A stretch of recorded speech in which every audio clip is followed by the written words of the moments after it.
8 clients. Yeah, all of them are like 3-4 million budget each, and we've got 20 million secured through there. That's your benefit with them too. That's what you need them to do in the next 2 days. Do you want me to explain that to them? Just put me on speaker, let me tell them as well. What you guys need to do, I'm giving you an opportunity, right? I've just discussed with Hamid. Now we're gonna give you an opportunity to make some money at this event, right? What I need you to do for me, bro, in the next 1 hour, because I'm flying in 2 hours, the next 1 hour is check, you know where they're saying, oh, we've got good leads, yeah? Yeah. Check which ad sets those good leads are coming from. Alright, take it, buddy. Alright, kill it, boys. The thing with recruiting and hiring people in the initial stages is you're very keen and you're very eager, and sometimes you come across people who are average or just above average or maybe good even, and you get overexcited and give them too much, right? So my thought process is the opposite. When you're starting out, right, make sure you're not giving away too much. Make sure you're not just, you meet this guy and you think he's going to change your whole business and he's amazing and he'll do everything for you, and you know, you start giving up too much to him, right? Because that will build resentment inside you, right? Because you will think you're giving too much to this guy, because ultimately, believe me, you're going to be disappointed with his performance, right? And on the second level after that is that he will start expecting more and more, because he knows in that negotiation, right, of what he wanted and what you gave him, he came out on top. So what that means is that after another month, 2 months, 3 months, he's going to want more from you because he sees you as weak. Opposed to really incentivizing people massively, we're at a different stage in our business. If you're early on in the stage of your business, I would say make sure you remember, as the entrepreneur, as the person who started the business, you're the only one who can drive it forward. People are going to support you, they're going to be in support functions, but ultimately you're the person that is the most important player. Nobody's going to come into that business and take you from where you are now to where you want to be. You've got to do that yourself. And if you're thinking that somebody else is going to come in and do that, it's not going to happen. So we're off to New York now. We had the Parliament event yesterday, got that out of the way last night. Day before yesterday we came from Pakistan, straight from Islamabad, and now we're off to New York. We are going to land in New York this evening, and then tomorrow morning we head off to DC. So we're going for the office opening in DC. In New York we've got the office already in Manhattan, but opening a new office in Baltimore, which is next to Washington DC, and going for the opening of that. I'm going to be doing the keynote speech over there for the opening. Should be good. So this weekend we've got 4 events going on. We've got a property show going on in Manchester. We've got a property show going on in London. That's a Dubai property show. We've got a office launch happening in Baltimore. We've got a small event in our New York office, just within the office, not in like a hotel. Normally we do like 5-star hotels, just within the office. And then we've got an event also, a big event going on in Norway. Well, that's 4 major events and 1 small event. So just to give you an idea of what's going on around the world at any given time.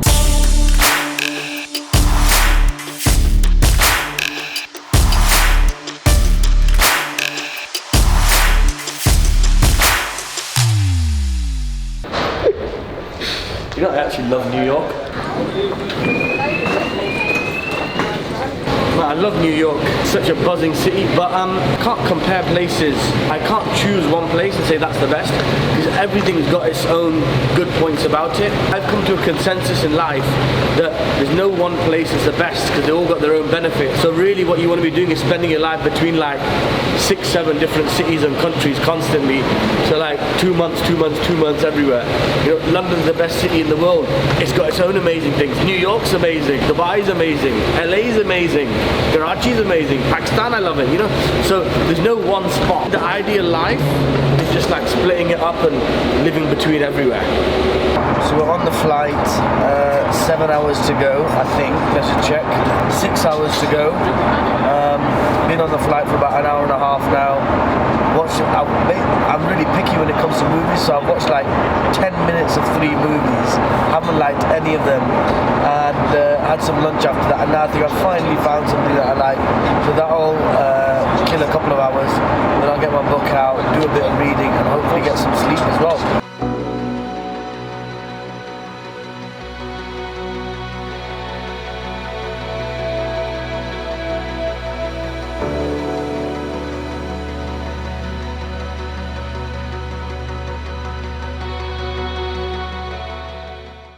We just landed in New York. It's a long flight, man.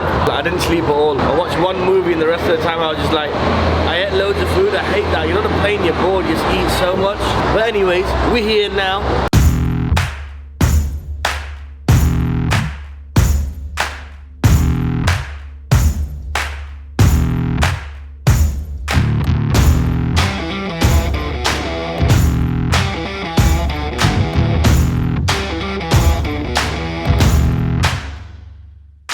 We're going to 460 West 42nd. That's my buddy's place. We're in New York, baby. Alright, man. See you in a minute.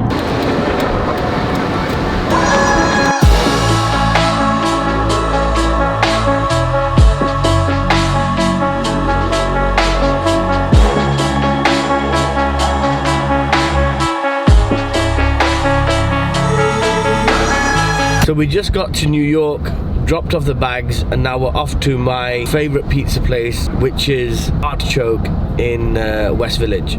So we're heading down there. They've got amazing pizza. Anybody who's ever coming to New York, you've got to go to Artichoke and have the Artichoke pizza. It's gonna be amazing.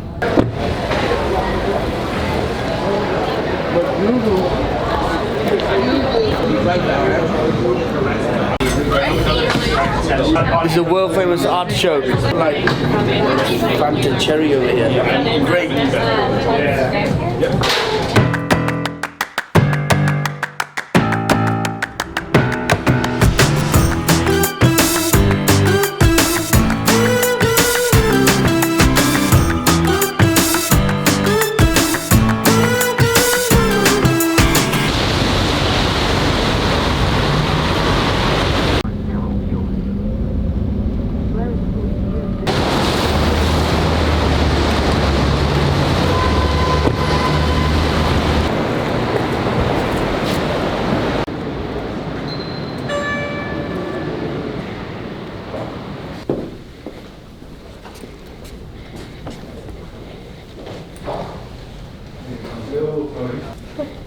क्या हाल है?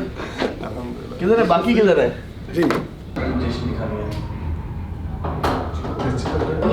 When you're talking to anybody, generally say, guys in the back, can you hear me? Engage with the guys in the back. Make sure they're engaged. The ones in the front, they're engaged already. There's no point in this whole story process if they're not engaged.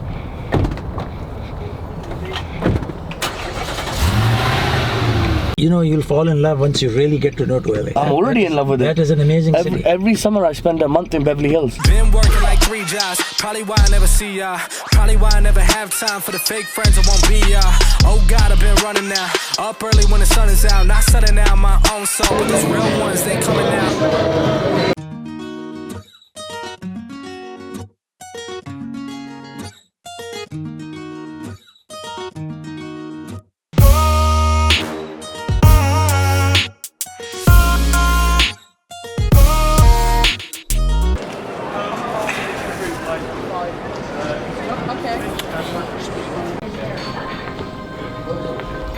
So we're here at JFK, heading back to London. It's been a really good trip, been a successful trip. Lots to do, lots to follow up on. I'm probably going to get back in the next few weeks again. There's a lot of sort of new opportunities that have opened up that I'll now have to sort of follow up on.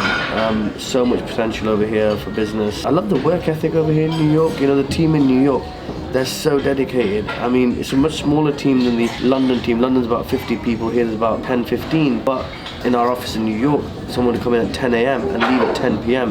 Is that completely normal? That's just the way they operate on a day-to-day basis. So, you know, the work, the drive over here, the people over here, it's good, man. It's a good energy. It's about 7 p.m. now. The flight's in an hour, 8 p.m. We land in London at 8 a.m. tomorrow, which is Sunday. And then on Monday, I start a course at London School of Economics, LSE. It's an executive program for a week, finance for executives. Another hectic week. Let's see how that goes. I'm quite excited. At the same time, dreading it a little bit because it's going to be like going back to uni for a week, having to study and all that stuff. But it should be good. There'll be some cool people on there.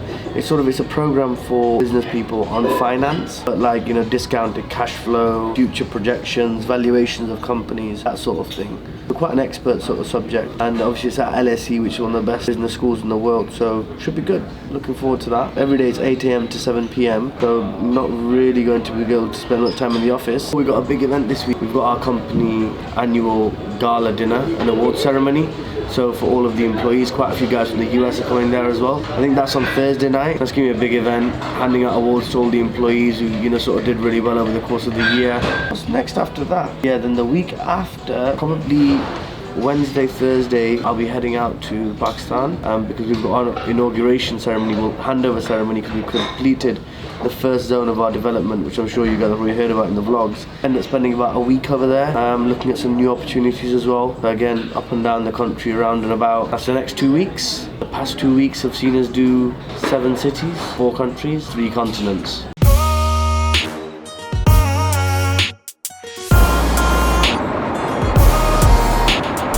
So landed in London, it's 8 AM.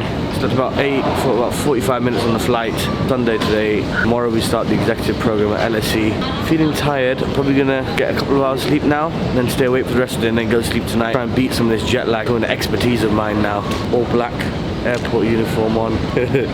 Sunglasses to protect their eyes. Yeah, but surprisingly nice weather in London, so it's gonna be good. Cool, peace out guys. Okay, I've been working like 3 jobs. Probably why I never see ya. Probably why I never have time for the fake friends that won't be ya. Oh God, I've been running now. Up early when the sun is out. Not setting out my own soul, but those real ones, they coming out.